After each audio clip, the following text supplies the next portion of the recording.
బాగుంటుంది, తిరిగి విలువ ఇవ్వాల్సిన అవసరం లేదని నా ఉద్దేశం. ఓకే అండి, మనతో పాటు సాయి వెంకట్ గారు కూడా సిద్ధంగా ఉన్నారు, వారితో ఒకసారి మాట్లాడదాం. వెంకట్ గారు నమస్కారం అండి. నమస్కారం. నమస్కారం. ఎలా చూస్తారండి ఎస్కేఎన్ గారి వ్యాఖ్యల్ని? అది కూడా ఆయన కామెంట్ చేస్తూ నేను ఆల్రెడీ చేసినటువంటి హీరోయిన్ వల్ల కూడా ఇబ్బందులు పడ్డాననేటువంటి ఒక ఉద్దేశంతో మాట్లాడారు. అంటే ఏదైతే బేబీ సినిమా వైష్ణవిని ఉద్దేశించి ఈ మాటలు మాట్లాడారనేటువంటి చర్చ కూడా విపరీతంగా జరుగుతోంది మీడియాలో, సోషల్ మీడియాలో. ఎలా చూస్తారు? అంటే తెలుగు హీరోయిన్లకు సంబంధించి ఆయన చేసినటువంటి కామెంట్స్ కావచ్చు, ఆ తర్వాత ఇచ్చుకున్నటువంటి సంజయ్-కి సంబంధించి కావచ్చు, ఒక డైరెక్టర్గా ఉండి అది కూడా ఎంతోమందిని ఆయన మాటలు ప్రభావితం చేస్తాయని తెలిసి కూడా ఇటువంటి కామెంట్స్ చేయడం ఎలా చూస్తారు? ఇక్కడ ఏంటంటే ఇప్పుడు షూటింగ్ జరుగుతున్నప్పుడు ఎవరి కష్టాలు, ఎవరి ప్రాబ్లమ్స్, వాళ్ళు పడ్డ బాధలు ఆ రకంగా ఎక్స్ప్రెస్ చేసి ఉండొచ్చేమో, అది మనకు తెలియదు. సో ఆయన కష్టాలు ఇప్పుడు నిర్మాతగా, దర్శకులుగా షూటింగ్ చేస్తుంటే నానా కష్టాలు ఉంటాయి, అవి నక్షత్రాలు కనిపిస్తాయి. సో ఆ విధంగా ఉండొచ్చు. సరే, అది విషయం పక్కన పెడితే ముఖ్యంగా ఏంటంటే తెలుగు ఇండస్ట్రీ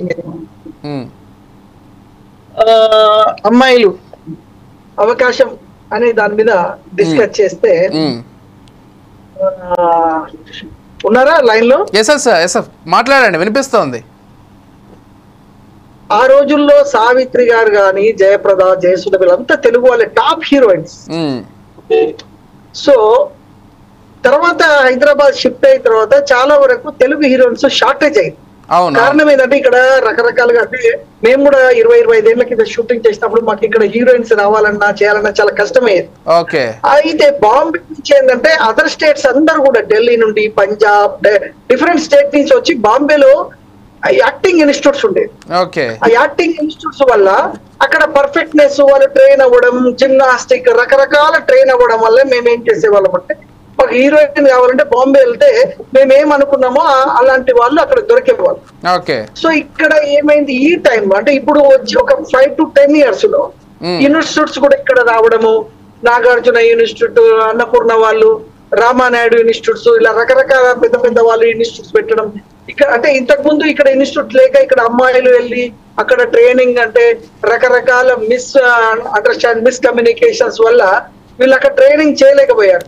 సో ఈ యాక్టింగ్ అనేది ఏదో తెలిసింది, పరిచయం ఉండి పరిచయం చేసేది కాదు. ఎన్ని రకాల పండించాలి. ఒక నటన అంటే అంత ఈజీ కాదు. అందరూ ఏమనుకుంటారు అంటే సినిమా అవకాశం వచ్చింది చేయడం అనుకుంటారు, కానీ అంత ఈజీ కాదు. ఒక ఎంతో మంది నాకు తెలిసి నేను 600 సినిమాలకి గెస్ట్ గా, చీఫ్ గెస్ట్ గా వెళ్ళుంటాను. నాకు మళ్ళీ సినిమాల్లో 550 మంది హీరోయిన్లు మళ్ళీ నాకు కనిపించలేదు, సెకండ్ సినిమా కనిపించలేదు.